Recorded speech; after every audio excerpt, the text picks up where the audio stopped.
السلام علیکم۔ آج کی ویڈیو ایک ایسی تاریخی شخصیت کے بارے میں ہے کہ جو اپنی یادداشت اور علم کے جذبے کے لیے مشہور تھے۔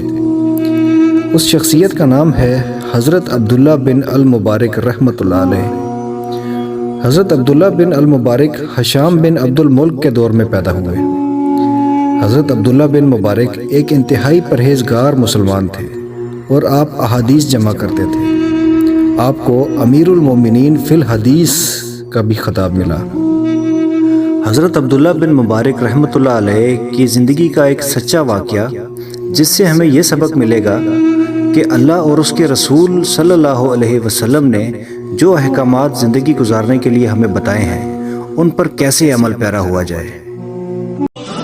حضرت عبداللہ بن مبارک رحمۃ اللہ علیہ مرو کے علاقے میں رہتے تھے۔ مرو خراسان کے شمال مغرب میں واقع ہے اور شام سے کوسوں دور ہے۔ ایک مرتبہ اپنے وطن سے شام گئے۔ یہ اس زمانے کی بات ہے جب نہ راستے اچھے تھے اور نہ تیز چلنے والی گاڑیاں تھیں۔ سفر کیا تھا، ایک مسلسل مصیبت تھی، اس لیے سفر پر نکلنا بڑے دل گردے کی بات تھی۔ حضرت عبداللہ پیشے کے لحاظ سے تاجر تھے۔ صرف تاجر ہی نہیں بلکہ بہت بڑے عالم بھی تھے۔ عالم ہونے کے ساتھ عمل کے بھی دھنی تھے۔ راتیں جاگ کر گزارتے تھے اور دن میں بھی دین کی خدمت کرتے تھے۔ جب اعلان جہاد ہوتا تھا تو تلوار سونت کر میدان جنگ میں کود پڑتے۔ اللہ نے بہت کچھ دیا تھا، اس دولت کا پورا فائدہ اٹھاتے تھے، یعنی بے دریغ اللہ کی راہ میں لٹاتے۔ ایک مرتبہ ایک شخص حضرت عبداللہ بن مبارک رحمۃ اللہ علیہ کی خدمت میں حاضر ہوا اور بولا، حضرت میرے کچھ برے دن چل رہے ہیں، سخت پریشانی میں مبتلا ہوں، قرض لے کر گھر کا خرچ چلا رہا ہوں۔ اب یہ بھی مشکل نظر آتا ہے کیونکہ قرض بہت بڑھ چکا ہے۔ حضرت عبداللہ بن مبارک رحمۃ اللہ علیہ نے فرمایا، کوئی بات نہیں، اللہ پر بھروسہ رکھو اور روزگار کی تلاش میں رکھو۔ فی الحال میرا یہ پرچہ لے جاؤ اور میرے منشی کو دے دینا۔ وہ صاحب پرچہ لے کر منشی کے پاس پہنچے، اسے پرچہ دیا۔ منشی نے پرچہ کھولا تو دیکھا کہ اس میں خاصی بڑی رقم دینے کی ہدایت تھی۔ منشی نے ویسے ہی پوچھا، کیوں جناب، کتنی رقم کی ضرورت ہے؟ اس اللہ کے نیک بندے نے کہا، 700 درہم کا قرض ہے۔ اس کا ذکر میں نے عبداللہ بن مبارک رحمۃ اللہ علیہ سے کیا تھا، کیا انہوں نے یہ رقم دینے کے لیے لکھا ہے؟ اس نے کہا، ہاں، مگر تم ذرا میرا یہ پرچہ انہیں لے جا کر دینا، تمہیں رقم مل جائے گی۔ وہ پریشان حال اللہ کا بندہ منشی کا پرچہ لے کر پھر حضرت عبداللہ بن مبارک رحمۃ اللہ علیہ کے پاس پہنچا۔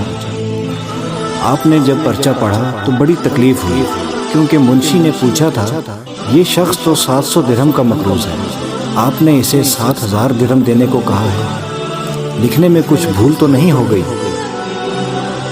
حضرت عبداللہ بن مبارک بہت بڑے محدث تھے، انہیں تو حضرت صلی اللہ علیہ وسلم کی ایک ایک بات یاد تھی۔ جو رزق اللہ نے دیا تھا وہ اس میں سے بڑی رقم اللہ کے ضرورت مندوں پر خرچ کرنا چاہتے تھے۔ انہیں منشی کی باریک بینی اچھی معلوم نہ ہوئی۔ جواب میں اسے لکھا، میری تحریر ملتے ہی اس شخص کو 14,000 درہم دے دو اور انتظار مت کرو، میں نے 7,000 پیش کیے تھے، ظالم تو نے میری لذت ایمانی کو مول تول کی نظر کر دیا۔ اب اسے معلوم ہے کہ 7,000 ملیں گے، اس لیے اسے 14,000 دو، یہ رقم اس کے لیے غیر متوقع ہوگی۔